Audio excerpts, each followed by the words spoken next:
Su jumis sveikinasi VTV žinios. Sveiki, mėlieji. Čia ir vėl mes, Juta ir Rūta.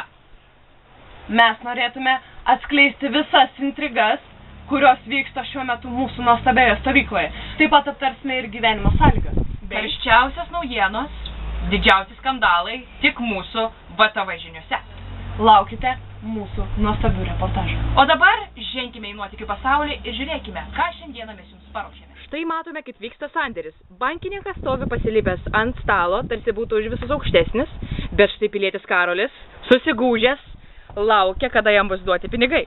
Na kaipgi, bankininkas skaičiuoja pinigus ir duoda juos Karoliui. Karoliui, koks jausmas gauti pinigų? Tiesiog nežinau, šilta pasidaro, piniginė. Labai puiku. Paspauskite ant kitam ranką už tokį puikų sandėrį. Mielasis bankė, kiek jums pinigų dar liko? Pakankamai tai kiek? Ar užteks pragyventi savaitę Vištyčio Respublikoje? Geras klausimas. Ar jūsų atlyginimas yra tikrai toks didelis, koks Kaip iš tikrųjų yra? Kaip yra iš tikrųjų? Nu, mano atlyginimas priklauso nuo to, kiek aš paskolinu žmonėms. O realiai tai, ką aš laikau žmonių pinigus, tai aš iš to nieko nesakau. Na štai, toks trumpas ir netikėtas interviu iš mūsų bankininko. Atsisveikiname su jumis iki kito žinių reportažo. Čia televizijos reporterės pasiekė gandai, kad iš mūsų kompaniono Deivido buvo pavogti pinigai. Štai mes ir matome patį Deividą sėdantį ant Vištyčio ežero pakrantės ir mes jį taip pat pakalbinsime, kokia yra situacija. Deividai. Sveikas, Deividai. Labą dieną. Čia iš Vištyčio televizijos tave reporteriai patrūkė. Girdėjom tokius gandus, kad iš tavęs dingo pinigai. Čia po visą stovyklą jie klaidžioja. Kaip tu jautiesi? Tai jūs jaustumėtės. Tai dingtų iš jūsų pinigai. Tai kiek tų pinigų dingo iš tavęs? 200 Vištyčio. Tai dabar tau liko tik 100 Vištyčio. Taip, aš nesupratau, dėl ko vagis tai padarė. Nepaėmė visų, paliko dar 100 pragyvenimų. Tai gal iš gailesčio tikriausiai. Kaip įdomu, ką mato žiūrovai, bet aš manau, kad iš gailesčio, kad paliko tos pinigus. Na ir kaip tu dabar, kaip manai, gal ką nors įtari? Tu pats esi prokuroras, kaip mes suprantam. Taip, aš prokuroras, bet iš tikrųjų nieko neįtariu, kai yra virš 60 žmonių stovyklui, tai visus tarti, nežinau, neįmanoma. Ir neturi jokio pastebėjimo, jokios minties, kas galėjo tas pinigus pavogti? Negau, net nepastebėjau aš. Taip, o kuriam namelį tu gyveni? Ten, kur vien berniukai, ten antram aukšte. Ten, kur registratūra? Taip. Tai gali labai greitai taryba skristi ant visų ten gyvenančių vaikinų, kaip tu manai? O kaip tu ruošiesi investuoti savo likusius pinigus? Aš investuoti, nežinau, dabar bus, manau, ten nusikaltėlis stengsimės pagauti, kuris pavogė mano pinigus ir nuteisti į teismės, mokėti baudą, grąžinti pinigus. O galbūt tu dėsi pinigus į banką ir konsultuosiesi su banko specialistais, kaip tau atgauti savo prarastus pinigus? Taip, aš esu jau padėjęs pinigus, tą 100, kad niekas dar netyčia nepagalvotų, ten 50 nuimti. Tai bandysiu šnekėtis su Leo LT ir tikiuosi patarsiu.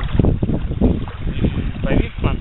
Na ką, tai perdodame rimtą žinutę policijos pareigūnams, kad reikia ieškoti vagių. Ir ką, stiprybės tau, Deividai? Stiprybės, Deividai. 100 litų dideli pinigai, bet vis tiek juos reikia saugoti. Gal atsiras tie pinigėliai. Mes tikimės, kad jie tikrai atsiras. Reportažą baigėme. Mus pasiekė žinios, kad mūsų stovykloje yra netgi būrimo salonas. Mūsų respublika tokia veikli, kad pas mus dirba 2 nuostabios raganaitės. Mėlieji, atkreipkite dėmesį, kad namelis yra 13. Kągi būrimo salone veikia bankininkas? Labai įdomu. Ar jis būrėsi savo verslui daugiau pinigų? Taigi, o štai čia sėdi Vištyčio Respublikos būrėjos su paslaptingom žolelėm, svaigiosiom kažkokiom. Kągi jos simbolizuoja? Na, pasako, greit.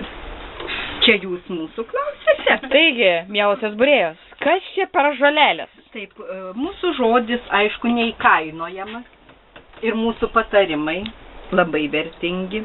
Visą laiką verslo sėkmė iš dalies priklauso nuo paties žmogaus ir nuo žvaigždžių ir nuo to, ką jis vartoja tinkamo. Tai va, ką tinkama vartoti, kad sektųsi tau, o nesisektų tavo kaimynui, verslo partneriui, tai prašom kreiptis į mūsų būrimo saloną Auris 13. O mielosios mūsų būrėjos, Kokiais būrimais jūs užsiimate? Būrėte tik iš žolelių, galbūt iš kavos tirščių, iš delno? Reklamą padaryti, žinokite, jau ką tik sąrašas sudarytas. Būrėme iš kavos tirščių. Dėdė mergaitės. O kokią kavą šitiem tirščiam jūs naudojate? Kavą naudojame iš kokio atsineša klientas, iš kokios nori, kokią atsineša. O galbūt jūs būrėte dar ir iš arbatos? Būrėm iš delno, iš knygos, iš kavos tirščių, kortomis, iš žvaigždžių.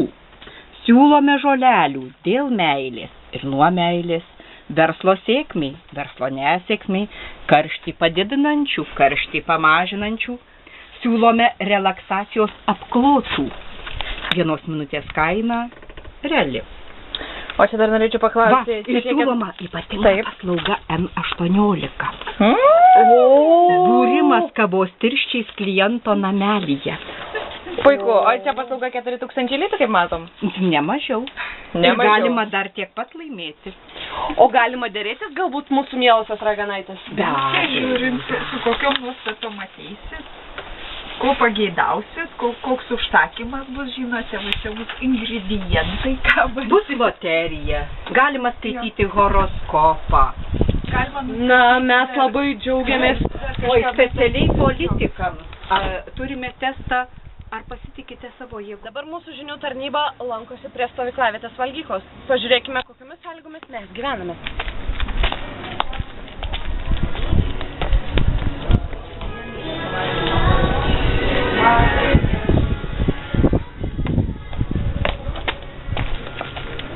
Štai čia vyksta kasdieninės dvasios ir kūno puotos. Maitina mus ganėtinai neblogai 3 kartus per dieną. Maistas truputėlį dietinis, ant pakudimo ir figūros dailinimo atvažiavome atostogauti.